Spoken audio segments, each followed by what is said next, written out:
From southeast Wisconsin all the way to the northwest side, we have all your Wisconsin high school football right here. With over 100 million people expected to watch the Super Bowl on Sunday, we debate the dilemma that parents have to deal with, and that's having their kids play football. The Brewers finally got that warm feeling when Matt Garza said yes to a 4-year, $52 million deal to come to Milwaukee.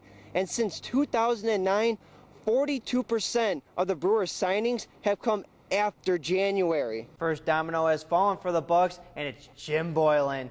Baseball season is just 3 weeks away, and there's still snow on the ground. The Bucks are a dismal 10-43 this season, and the last time they made the playoffs in 2001, Glenn Big Dog Robinson led the way. Hopefully, through the draft this year, they can get back to the playoffs. The biggest challenge for the Brewers is a 10-game road trip to where they see Pittsburgh, Cincinnati, and St. Louis. Fast, high-flying action. It's a sport that Apollo Uno made famous. Future Olympians skating here in Milwaukee. Only 6 days remain until the 2014 Olympics in Sochi, and while many of the Olympian skaters have already left, the ones that are still back here are hoping for a shot at the 2018 games. Kimmy Gatz is one of them. She switched from inline skating 18 months ago. The farthest you can go in inlines is make the world team.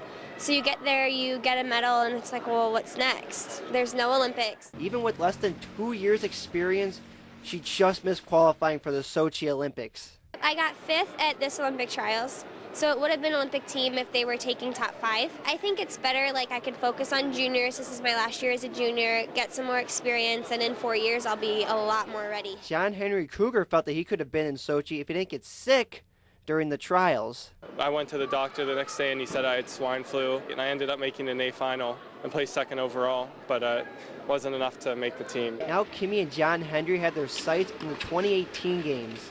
Between now and then, they'll be practicing twice a day, 6 days a week. I'm not trying to focus on how long until the next games. I'm just trying to focus on every year on how I can improve myself and prepare myself for the next games. Remember their names. You might be seeing them in South Korea. With the 9-game homestand behind them, the Brewers are ready to hit the road for a 10-game road trip, all against division rivals. While it may only be May, it feels like September. Earl Arms take the Brewers' pulse from Miller Park. The Brewers' first opponent will be the Cincinnati Reds. Giovanni Gallardo will face Reds rookie phenom Tony Quinjana, 6:10 Central Time tomorrow evening in Cincinnati. If the Bucs season wasn't a disappointment to begin with, this might give you more of a reason to believe it was. There's a CBS Sports report that Larry Sanders and Monte Ellis nearly fought each other in the Bucs locker room after Game 3 loss to the Heat on April 25th. Yeah, even they were mad about the team's performance. Sources say that the players had to be separated in the locker room, but the incident wasn't serious enough for either player to be disciplined. Finally, Monteus Walton will join us in studio tomorrow to discuss his latest tryout with the Houston Astros. That's all for sports. I'm Brian Timmreck, and you stay beautiful, Milwaukee.